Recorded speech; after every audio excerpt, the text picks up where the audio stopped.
هذا الإصدار من الويندوز 10 سيستمر في تلقي التحديثات المجانية حتى عام 2033. في 14 من أكتوبر من هذا العام بعد الصيف يموت الويندوز 10. سيتوقف أحد أنظمة التشغيل الأكثر شعبية إلى جانب الويندوز XP و7 عن تلقي الدعم والتحديثات، مما يترك المستخدمين الذين ما زالوا يعتمدون عليه لمصيرهم وحيدين في مواجهة الهجمات الإلكترونية.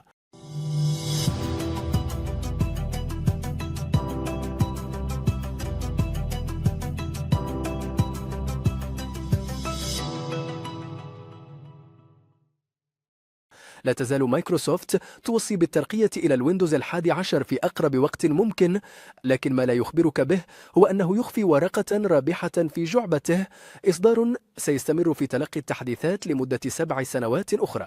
ستقدم مايكروسوفت للشركات والمستخدمين المنزليين خيار الاستمرار في تلقي تحديثات الويندوز 10 مقابل رسوم، وسوف تتضاعف هذه الحصة سنة بعد سنة، مما يجعل من الممكن تمديد العمر الإنتاجي للنظام لمدة تصل إلى 3 سنوات أخرى. ولكن عندما ينتهي هذا الدعم الموسع في أكتوبر 2028 سيتم التخلي عنه تماما. ومع ذلك فإن الإصدار الذي نتحدث عنه اليوم لن يسمح لنا بمواصلة استخدام الويندوز 10 مع تصحيحات الأمان فحسب، بل سيسمح لنا أيضا بالقيام بذلك مجانا تماما حتى عام 2032. ويندوز 10 IoT Enterprise LTSC. على الرغم من أن اسمه قد يكون غريبا بعض الشيء، فإن هذا الإصدار من الويندوز دسر مثالي للاستخدام المنزلي والتجاري. هذا إصدار من الويندوز 10 مصمم في المقام الأول للاستخدام على أجهزة إنترنت الأشياء، ولكن يمكن استخدامه بالكامل داخل أي جهاز كمبيوتر منزلي، بل إنه يتمتع بالعديد من المزايا التي لا تتوفر في الإصدارات الأخرى. على سبيل المثال، كان أول وأهم شيء هو الدعم الموسع، باعتباره إصدار LTSC تم إصداره في عام 2021، فإنه يضمن تحديثات طويلة الأمد على وجه التحديد حتى 12 من يناير 2033. وفي حين أنه لن يتلقى أي ميزات أو وظائف جديدة، فإنه سيتلقى جميع أنواع التصحيحات حتى ذلك التاريخ، سواء الجودة وقبل كل شيء الأمان. ولكن الدعم ليس هو ميزة الوحيدة، ويأتي هذا الإصدار بدون برامج غير ضرورية أو برامج مايكروسوفت غير الضرورية.